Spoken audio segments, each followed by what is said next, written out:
And that is a wrap for the spring for the Iowa Hawkeyes. Welcome into the Voice of College Football on our weekly show with Corey Brada from the Hawkeye of the Storm, talking Iowa football with all of you. And of course, I'm alluding to spring football practice and the final practice / scrimmage, whatever they call it. I can never keep track of this. What is it called, Corey? It's just an open practice. Open practice. And the final one of the year, final spring practice of the year. That one moved especially fast, Mark. That spring practice for me. I think it's just because there's just so much more to talk about this spring. This month has just been wild. I've said that every week we do a show, but between the three sports and the portal and the coaching change on the men's basketball front, and the football team's been more active in the portal. It kind of been like sneakily more active, going and getting probably who's going to be their starting left tackle. They went and got their starting long snapper. They went and got, a guy in Hecklinski, this quarterback from Wake Forest that's got 4 years in front of him. They hired a new analyst that came over from Wake Forest. So there's been a lot of movement, and it was positive to be there in Kinnick. And here in about a month, they'll start summer conditioning. And I'm guessing you're saying there's more going on this fall, or it's more interesting, or this spring, because last year's team seemed to be so set. Yeah, to some extent, I guess you could say that. I don't know, the talk from a lot of people this spring. Man, this is hard for me to even put into words, but every year you have people in the media and your rose-colored glass fans on social media that are going to hype up some position that has been struggling as we are back, deepest it's ever been. They're stacked this year. And so everything's with a grain of salt. Right now, the narrative out of spring ball is that the wide receiver room is stacked. In fact, I posted a video last night with a quote from Jacob Gill. He said, "We're as deep as we've ever been." And I tend to agree that that's likely the case. But until I see the production translate, I'm not going to sit here and throw a party for a wide receiver. So when you bring up seemed like they were set last year, I think probably set because they didn't have enough competition at certain positions. Offensive line, there was plenty of competition. There wasn't enough competition at quarterback. There wasn't enough competition because remember, Sullivan hadn't gotten there yet. There wasn't enough competition at wide receiver. And yeah, I think those are the two big ones that we learned a lot more. And then, you have with the Caleb Johnson leaving, there's just a big void there. So we saw some good flashes from freshman Nathan McNeil, and Kamari Moulton's gained a lot of weight. So that's positive. I expect Jazz Patterson to be a big factor this year. I didn't really pay attention to the run game at all on Saturday, I'll be quite frank, besides seeing Nate McNeil make some impressive cuts. He wears 25. Our good friend Tom Caker to HawkeyeReport.com said he looks like a young Akram Wadley. Maybe not quite. He's a freshman. Akram stayed skinny his whole career, so hopefully Nathan McNeil gets a little bigger and keeps that shiftiness. But yeah, I think there's something to be said for there's still position battles to be won. I know there's a couple position battles to be won up front along that offensive line, and they've had some good movement in the portal this spring to supplement the roster and the depth chart. Now, pardon my smirk, but when you bring up Jacob Gill's comment, I smirk, number one, because it's the Iowa wide receiver group. And until they play through that, I will continue to smirk. But number two, the guy's been around for one season. Yeah. That's what I say. But the media or whoever wants to hype up and get clicks, they're going to promote that. That's going to get promoted. Hey, I did it. I posted a video with that in all caps because that's what he said. It is what he said. Now, I'm not going to go on there and tout it because I don't know that that's true. I do think they're probably as deep as they've been in quite a while. But you're right. He's not an authority on this because he's been here 1 year. I'll say I think it's fair to say, hey, they've got guys now, Gill, Seth Anderson. Seth Anderson's, but this is like year 3 for him. This is his first spring. He's been hurt every spring. So he got through a spring this year. That's huge. Gill was really good last year. Relative to the rest of what we've used to, didn't have drop passes, was just solid route runner, good speed. So those two, Reese Vanderzee had his big game against Illinois State last year in the season, the home opener. struggled the rest of the season, dealt with some injuries, but he's back. Jarrett Bowie missed a lot of spring. Don't know how much of spring ball he even got in, but he has been a guy that's seen some significant playing time. Dayton Howard had a big touchdown catch last year as a redshirt freshman. He's back, third year. You'd expect him to take a jump. And then you add Sam Phillips, a kid from Chattanooga, who I may be most excited about, given his speed and quickness. And then they really like KJ Parker, and there have been some clips out of spring ball that have been impressive from him. So, I mean, I just named like 6 guys, and we didn't even touch on Caden Weegan, who's a return specialist of the year that theoretically should be able to be used on offense more. So that's a lot. That is a lot of talent. I mean, I don't know to what extent, like how did that compare to other Big Ten schools? I don't know. But compared to recent groups, there's a lot of talent there. I mean, we've had, how many years have we said, Alec Wick or Jack Johnson or Alex Eichmann, with all due respect to those walk-ons, we're talking about those guys getting playing time. I mean, those guys are, several of them transferred out. We're not looking at any walk-ons being in the rotation or even close to the rotation unless all craziness breaks out between now and fall camp with injuries. So if this wide receiver core plays to expectation, not some crazy expectation, just a reasonable expectation, what you can expect, and I know you don't have a track record on a lot of these guys, but at the top of the list you do, this would be the best wide receiver core at Iowa since? It's a good question. I haven't thought about that. The last time you felt really good about the Iowa wide receiver core? I don't know that I ever felt really good about the receiver core ever since McNutt. McNutt, when those guys graduated. I mean, Cheviota brings up, I believe me, Brandon Smith, Amir Smith-Marset are in my mind, but like the numbers though, with that offense, that they still weren't all that. It was still a tight end oriented offense, and it's still going to be a run first offense. But I would even go back further. I think this group has a chance to be more productive than the Brandon Smith, Amir Smith-Marset group.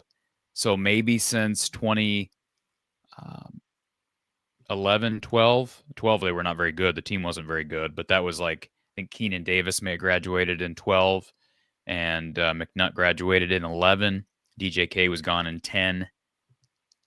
So there were some good receivers in there. Trey Strauss is a good receiver in there. Colin Sandeman was a good receiver. By the way, Kirk's had some good receivers. I mean, we can just acknowledge that. He's had some good receivers. All those guys I just mentioned, Clinton Solomon was a good receiver. They've had Smith-Marset and Smithwood, solid receivers. Matt Vandenberg, solid receiver. But Tavon Smith, solid receiver. I think they have a chance to be more productive because of the system in part. But then I add in the fact that you have a guy in Tim Lester who knows how to use these guys. And it sounds like John Budmeyer's acclimated himself to coaching receivers. Whatever that means, we'll see how that pans out. I don't know what the numbers were in 2017 to 2019. Actually, 2020. Smith-Marset was back, I believe, in 2020. So it was 17 to 2020. You had that group of guys. And then it's just been nothing since then, with all due respect to everybody who's played at that position at Iowa since then. Nico Ragaini. I mean, it's been a huge struggle. So I can't even think. Who are the other receivers? Well, the best guy performed at Purdue, not at Iowa, of course. Yeah, Keegan Johnson showed flashes, and then he transfers out. Arlen Bruce, flashes, gambles, transfers out. I mean, there's a lot of the what ifs in there, guys that maybe had potential futures in front of them, but they had an offensive coordinator and a wide receivers coach that weren't doing their jobs well enough or even close to their jobs well enough. So theoretically now, I can speak a whole lot less for John Budmeyer, but you have an OC who clearly understands the receiver position, knows what he's wanting to target. He was able to hit on Sam Phillips, which I think is massive. And I just think they're going to have plenty of guys. The portal window's closed. Nobody left. Okay. Nobody left. They could have lost somebody, Mark. Maybe you'd sit here and, respond to that, retort and say, hey, guy that leaves Iowa's receiving corps because he doesn't think he's going to play ain't going to have a home nowhere else because nobody cares about Iowa's receiver corps. Maybe there's an argument to be made there, but there's also a lot of guys that I think are going to be fed this fall, and that's a good problem to have. But may the best 3 win. They need the best 3 on the field, and it needs to be an explosive offense. I didn't say that last year. I talked about incremental growth. It needs to be an explosive offense this year. That's the bottom line. I don't know what it looks like or how to even define explosive, but it needs to be explosive.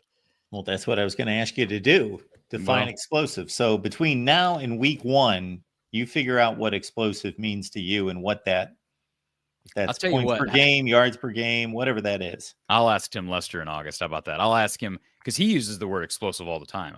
What is explosive to you? And by the way, he set the goal last August of basically cutting the numbers in half, like yards per play, yards per game. And through a lot of the season, he had been close to accomplishing that. I think some of those numbers, like points per game, didn't they double points per game? That was a pretty big one. Doubled points per game? Didn't they? They scored like 15 a game the year before, right? Wasn't that the number? They didn't score 30 points a game last year, did they? Let's see. Last year, Iowa, so 2023, they averaged 15.4 points per game. And in 2024, they averaged 27.7. So they nearly, they nearly did. I mean, that's a pretty impressive turnaround. I mean, some of the numbers still got to go up. There's no question. But Tim Lester in year 1, you got to give him an attaboy. Especially since I'm almost positive the defense didn't contribute as much to the 27 as they did the 15. Right. Yep. And some people would say, well, that's all Caleb Johnson.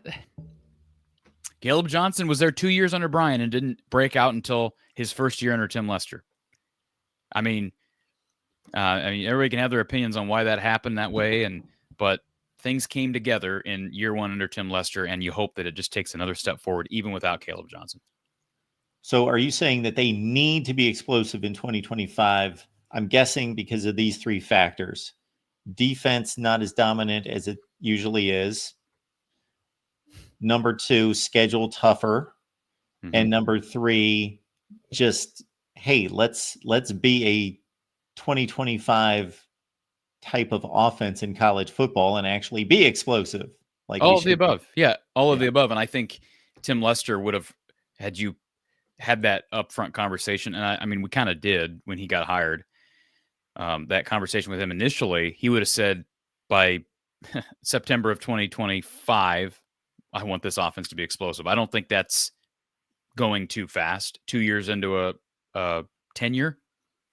Don't you think that's a fair, like a guy nowadays with the portal and whatnot at this level, although you have some disadvantages at Iowa, you have some advantages. I think it's fair to say we want to have an explosive offense by that time. And whatever his goals are, he's not a guy who's afraid to set goals, like actual stat goals. That's what one of the things I really appreciated about Tim Lester in talking to him when he first got the job. So I don't know what it looks like. I think top of my head, they can average. I mean, honestly, 27 ain't bad at all. The defense played half as well as it did last year. They're fine. Where does 27 rank in college football? I bet it's like 80th. No, but ball control. Sure, in comparison, if it's a standalone number, then it's not good. But yes, in comparison to what it had been for 4 or 5 years. And they are going to control the clock. Okay. Yeah. And they're going to play their brand of football. Sure. So, I mean, yes, for the people, see, we used to have apologists come on this show and on my show all the time that would try to defend Brian Ferentz because of how Iowa plays. The numbers aren't as bad as they look because of how Iowa plays. Well, they were so horrifically bad that even if that was true, which I think it is, he was still horrible. The offenses were still horrible. So, in other words, Lester improving to, if it's 80th in the country in points per game with the play style that Iowa runs, if you average that out, maybe you're looking at a top 50 offense nationally, all things encompassing. But I want to see explosive plays down the field. That's the one thing Tim Lester said last year at the end was like, we just haven't yet been able to get those big chunk plays, those super explosive plays.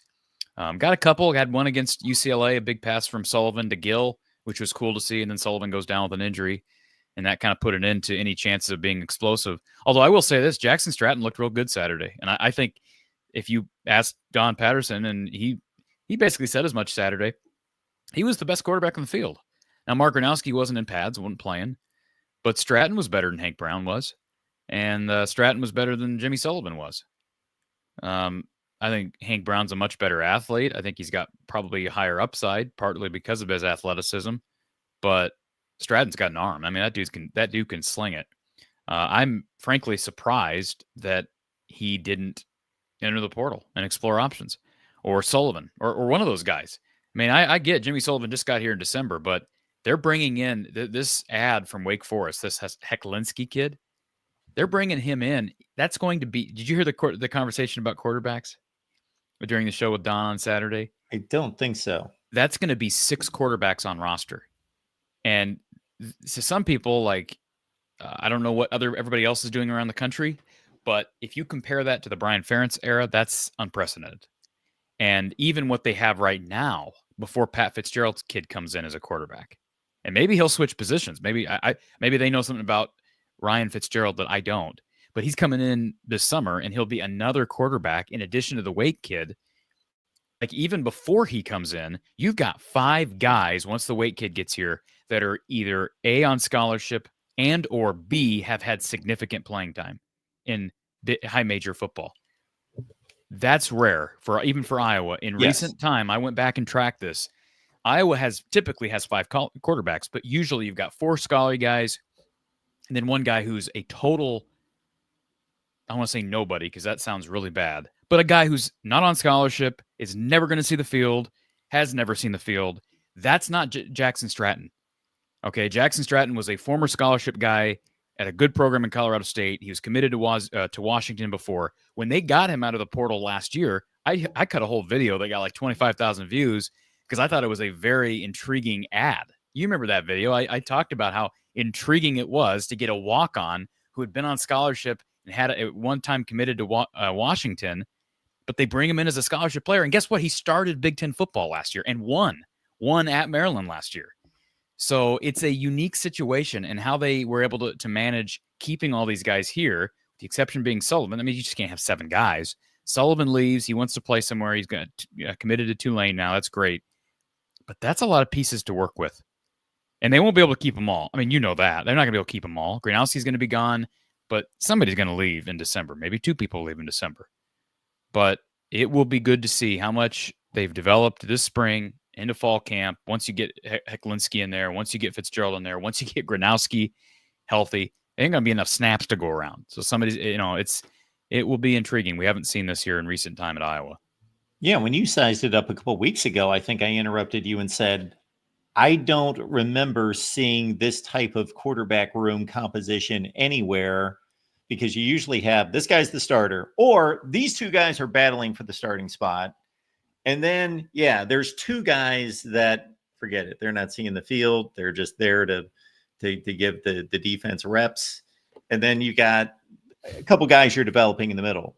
No, you got this glut of guys who have seen big-time college football. They've been on the field against legitimate defenses, but they don't have a ton of experience. They've got a couple games. So it is intriguing that they're that even with all these different guys. Yeah, I mean, well, how would you compare that to programs across the country? I mean, how many programs have a guy? I'm saying that composition doesn't exist. Yeah, Stratton's has started Big Ten games. Gronowski is a national champion at the FCS level. He's presumed starter. Hank Brown has started an SEC. He started a bowl game against, who did he start against? Maryland. It's ironic. Stratton and him have both played against Maryland. And then, yes, Jimmy Sullivan hasn't, but he just got here and he's on scholarship. And then Hecklinski, I don't think he's done anything. I don't think he's appeared in 1 game, but he's he's got 4 years of eligibility left. So he's a project. I mean, this is like Jimmy Sullivan. You basically got just a new guy as part of this current class. So yeah, it's fascinating. And I'll be interested to see I'd like to get Ryan Fitzgerald on this show. Do you want to call your old buddy Patty Fitz and get his son in touch with me, Mark, so we can do an interview? thinking that you could probably work your angles much more effectively than I can mine on that one. Well, You have no issues reeling in any Iowa athletes. Oh, that's well. Hey, I did an interview here earlier today. People are gonna. I won't spoil it, who it is, or who. Actually, I did a couple interviews today. Who it is with? One football and one non-football interview. So people keep it locked in. We haven't been doing as many interviews just with the season and all the news, but we'll have a couple interviews here released over the next few weeks. So that's good news. Minnie, thank you for taking the lead as a Nebraska fan, subscribing here at the Voice of College Football. And as Corey is alluding to, get on over to his channel, which I am guessing you're all aware, but just in case, there's a lot to take in right now. Again, 2 interviews being posted here just in the next few hours. No, we'll have a video interview posted tomorrow, podcast and interview posted tomorrow. And then we'll have a video later today about an Iowa basketball flip. And then, we'll run another interview maybe next week. And if you want a pretty exhaustive rundown of both the NFL draft on the Iowa side, and then, of course, what transpired on Saturday, Coach Don Patterson, Corey did a wrap up on Saturday over on From the Hawkeye of the Storm. So check that out.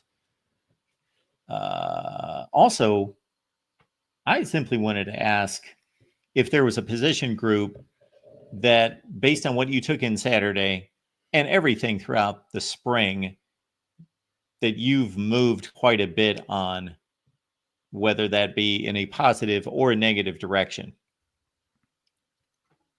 Based on what I saw Saturday, no. Honestly, so Drew Stevens had a horrible day. That was the biggest surprise. I mean, I think he missed like 4 of his 6 kicks or something crazy. I take it with a grain of salt. It means very little in my estimation. Yeah. It's great weather. He is a great kicker. It sounds like he got some offseason feedback from some NFL people that told him that he'll be, if he continues the way he's headed, he's either the best or the second best kicker off the board in 2026. So, it didn't help. I mean, it doesn't help. It's a wake-up call, if anything, to have a bad day in front of fans. But that would probably be the biggest surprise. But again, don't read into it.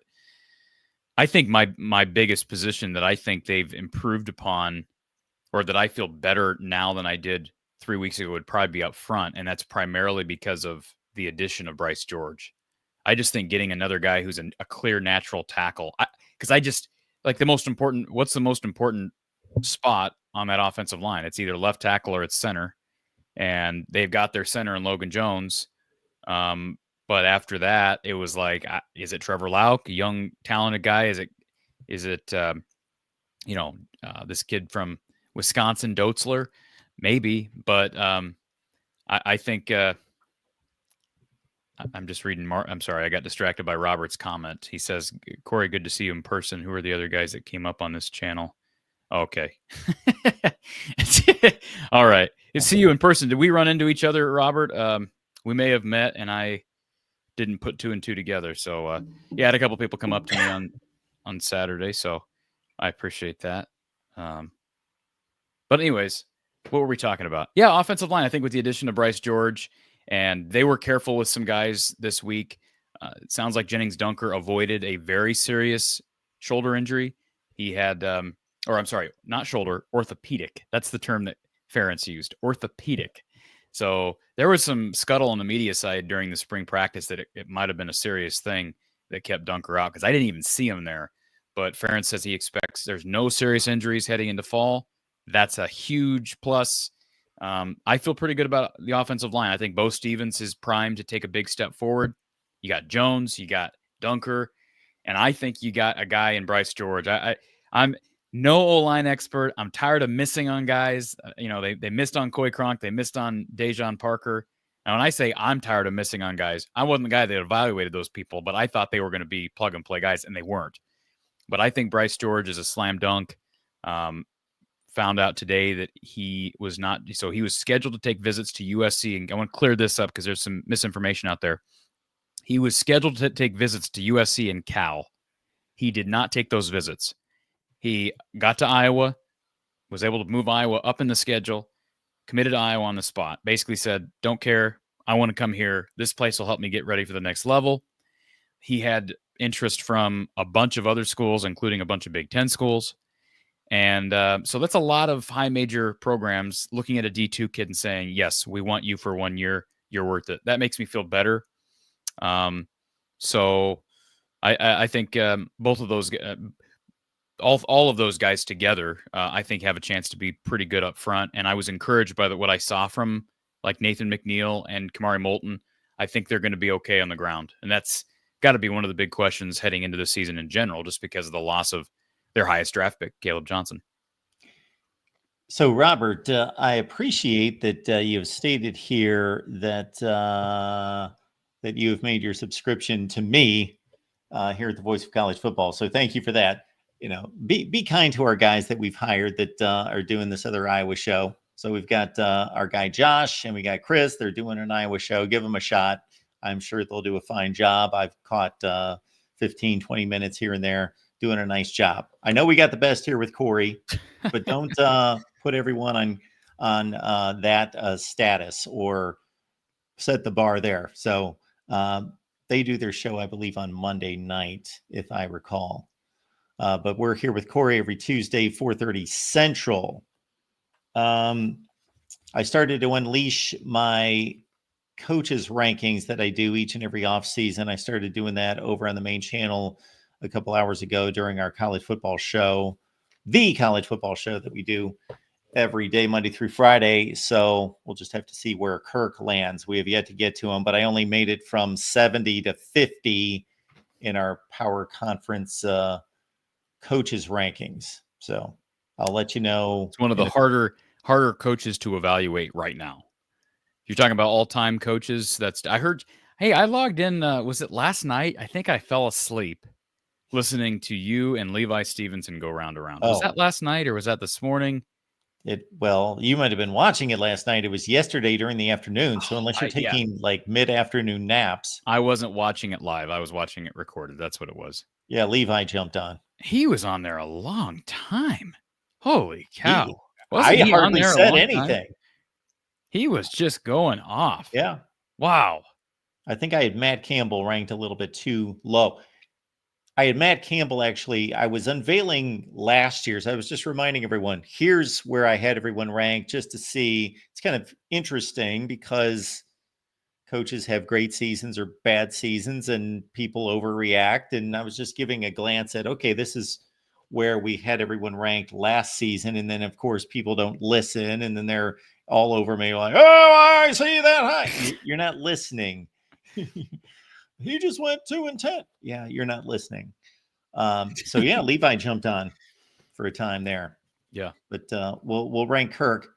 Kirk's easier to rank. Okay. Than these other guys that are roller coasters and all over the place. From that perspective, but I just don't long track record. Right, he's got a long 8-4 basically. He is 8-4 forever. That's what he is.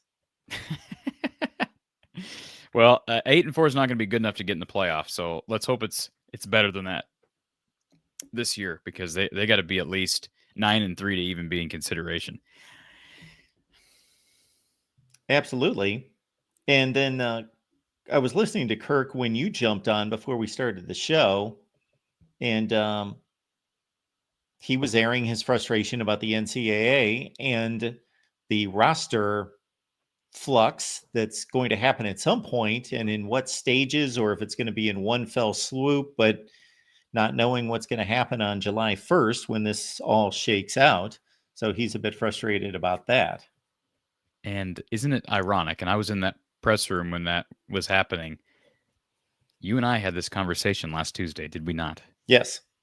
And I said last Tuesday, it sounds unfair to the programs who were vigilant about this and trim their roster down to give players an opportunity to find homes. And now all of a sudden, days later, that became the topic on Saturday. So I felt rather validated that we had talked about that days prior. And it's true. It's unfair. We're continuing to, award coaches that I'm target anybody specifically, but there's coaches that are going to lie and they're going to deceive players, or at least give them the idea that they are working for a starting role because they don't want to lose them yet. And then right before the limit, they'd say, we don't have a spot for you. And then those kids would be high and dry. Kirk instead evaluated things as soon as he could to give those kids an opportunity. And a lot of those guys have moved on. And now we're going to undo that. We're going to say, well, no, we need to phase this in, which would have been the right way to do in the first place. But again, it just seems so ridiculous that the people who are trying to do it right are going to continue to be punished. Hopefully I'm explaining for people that aren't aware of the situation. I hope I'm explaining that well enough. Yeah, basically in a couple sentences, folks, the NCAA settlement and hearing that's going on right now has been reviewed. The general framework of it has been approved, but there are some changes that need to be made. And the federal judge who's working on it has basically said these are a few things that need to be worked on.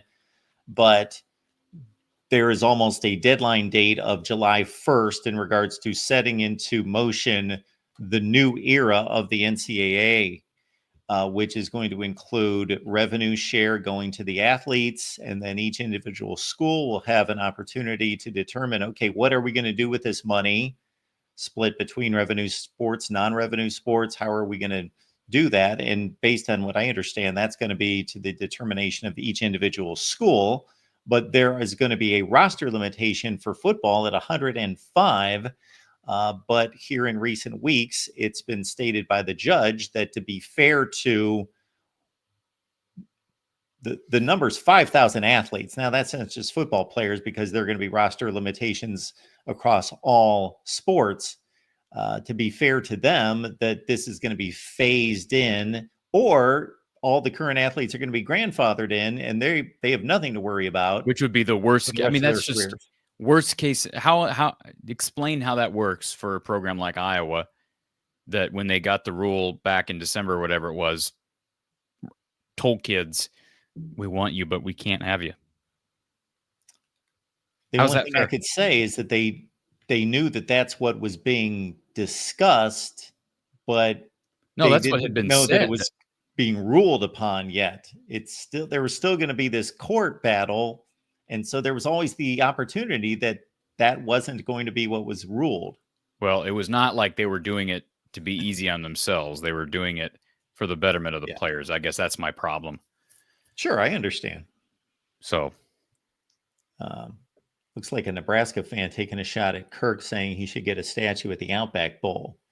Well, at least Iowa goes to bowl games.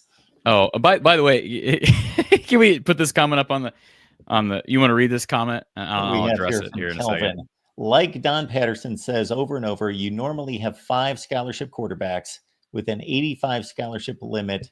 Don't be deaf. So, who's the deaf one? I've explained this like 5 times now, Mr. Kelvin Fisher. I've explained it 5 times that these are not 6. These are not 5 typical plus 1. This is not a 6 quarterback roster of typical fashion. Okay, I've explained it like 5 times. There are 5 scholarship quarterbacks plus a guy who would be on scholarship a lot of other places and should be on scholarship here. If you can't understand it, then I have no help. Do you have resources for Kelvin to help him understand, Mark? Because I have no resource. I've exhausted my resources to try to explain it so that he understands. I'm very sorry that it's that comprehending what I'm saying is difficult, but I've explained it 6 times. We talked about it for like 20 minutes on the show the other day. I sat next to Coach Patterson. I love these people like Kelvin who come into the chat and try to lecture me or lecture you on things they are in no, like, guys are they're on premium boards and they're listening to shows, and all of a sudden that makes them experts. Okay, so I've tried to explain it to you. If you don't understand, I'm sorry. I'm sorry. Kelvin, yes, if you want to, there are 4 scholarships, and there's 4 scholars. Okay, I'm not gonna. We've already covered all this, but go ahead, Mark. I was going to invite him to call me on my show, and we could have a explanation there. like directly. We ran through recent rosters at Iowa. We ran through recent rosters and proved it. You can go look at recent rosters and see that they have not had even forced, like they're going to have 4 scholarship guys plus a guy who should be on scholarship plus a walk-on. They've not had that in years. That is the whole point of this conversation. Okay? So don't lecture me on being deaf. Okay? Come on. It's what's hilarious about people that like to make comments like this, Mark, is why do they show up to shows like this? If they know everything, why are they on shows like this? Why are they in the chat? Why are they trying to make their voice heard? Is it what is it, Mark? You deal with people like this all the time. I'm just curious. Like, Kelvin, why are you here? If you already have all this figured out, why are you here? Oh, I've got a few theories. One is some people just want to feel important. Okay, well, I think that's one thing. That's one. I kicked somebody off my show the other day and told them not to come back to my channel for a month. I do not want to see them for a month, or I will just, every time I see their face, their name, something, I will block them. Well, I'm not going to do that. Listen, I got to do it to Kelvin. I recognize his name. I see his name. He comments all the time. No. But when you start going on personal attack, don't be deaf. You're just being a jerk, and you have no place here. So go somewhere else. Like that. If it was my show and it's not, it's Mark's show, I'd probably block you for that because I don't have place for it. But it's just like, you know. Oh, if Kelvin's comments were standard for me to block people, I would have blocked a lot more people. That's and fair enough. Fair enough. That's fine, Kelvin. We love you, Kelvin. Oh, what else do we have going on that we wanted to hit on?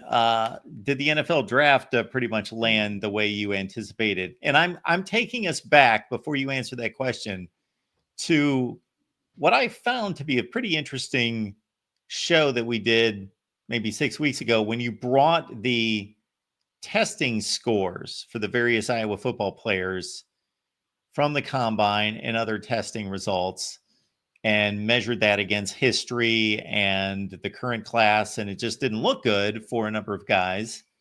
I wasn't trying to be brutal the other day when I jumped on your show in the chat and you and Coach Patterson were talking about the NFL draft going on that weekend and what was transpiring. And I just made a comment because Jay Higgins, I think, was brought up.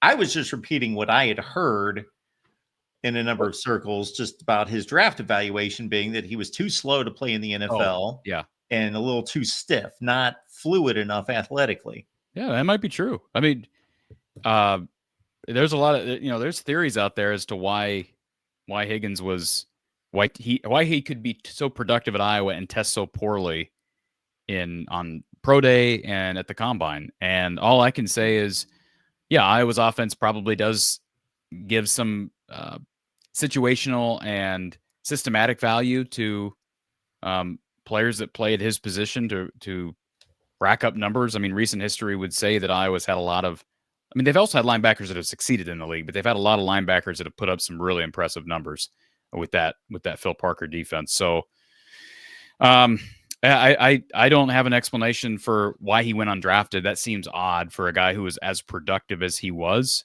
I think it's a steal for the Ravens. And one thing I'm probably going to do here in the next couple of days is I will go through and look at every player that was drafted, and not been a scout, I'll look at every player drafted and say, okay, was he drafted higher or lower than he should have been, or right on par? And just to kind of give a preview of that, I think Caleb Johnson was right on par. Some people thought he dropped further than he should have. I think he's right on par with where he should have been drafted. I actually think the 2 linemen that got drafted in the 7th round were drafted high. I predicted those guys were going to go undrafted. No line expert, but I was a little surprised they got nabbed in the 7th. Whereas I think Castro and Higgins were underrated, and they should have been drafted. Luke Lachey, probably right about where he should have been. But again, I'll go through all of these when we on a show on my channel. But 5 guys, but 3 of them were in the 7th round, Mark. So that's a pretty good number, but 3 in 7th round. Hard to evaluate. We'll see how many guys actually make rosters and contribute. I did a double take when you actually made some kind of comment, and I know where this was coming from, that Iowa State was developing receivers better than Ohio State. Well, we can have that debate. I know what you're saying there, that they don't go out and get 5-star receivers, don't. and Ohio State does. I get that, but Ohio They State's don't. like churning out like 2 of them a year. Yes, Like, but they're getting the just best high school recruits. They're getting the best high school recruits. Iowa State doesn't get anywhere close to what Ohio State gets, and they literally have 3 receivers on that on one Houston team. Sure, I get it. It's ridiculous. I actually like caught that during the draft, and I actually texted our buddy Levi and said, "That's kind of crazy that both your receivers got drafted by the same NFL team, quarterbacks by an Ohio State quarterback." And but my goodness, if you would take another school, and I know that there's not another school right now that's recruiting and developing receivers like Ohio State, so they don't have anybody on par with them currently in the last 5 years. But nobody is churning them out like they are at the rate and the level. And they're turning out in the NFL. They're playing great in the NFL. Like, nothing's being missed along the path. I would be curious to see if what they would do with the exact same players Iowa State has had. Yeah, that's my that's question. Always a question, because it wasn't a question of, I wasn't questioning recruiting. I'm talking about development only. So I'd be curious to see if they had all the players. Would they have any more people drafted? My guess is probably not. I could be wrong on that, but if you remember a stat we came across about a year ago, and both of you and I both had the same response to this statistic, because it showed the schools that developed the most 3-stars that were currently in the NFL. And I think Iowa was number 1 in the Big Ten, and Ohio State was number 2. Yeah, I don't know how many of those have been receivers. I see Troy says Olave was a 3-star. Yeah, he was. That's it right there. In terms of the current run of, like, that's crazy over the last 6 or 7 years. Because what was impressive about that statistic for Iowa is, we already know that, is that they're taking 3-stars and making them NFL players. For Ohio State, it's that if you go from class to class to class, they hardly sign any 3-stars. Yeah. Point taken there. Yeah. I know you need to go. On the Move is our recruiting show. So if you love recruiting, we get together with Leanne Herring. She's excellent at what she does. Wednesdays, 8:30 Eastern time. That's on the main channel. Next time that they see you on From the Hawkeye the Storm, Corey? Yeah, we'll have a video posted later tonight, and then we'll have that interview podcast tomorrow, and more content. Until we get through the cycle of news and things slow down, you're going to be seeing me basically every day. And I do have a couple of spring on-field interviews from the weekend if people want to swing over there and check those out. Jacob Gill's up right now, and I posted Hank Brown. All right, folks, make it on back next Tuesday at 4:30 Central.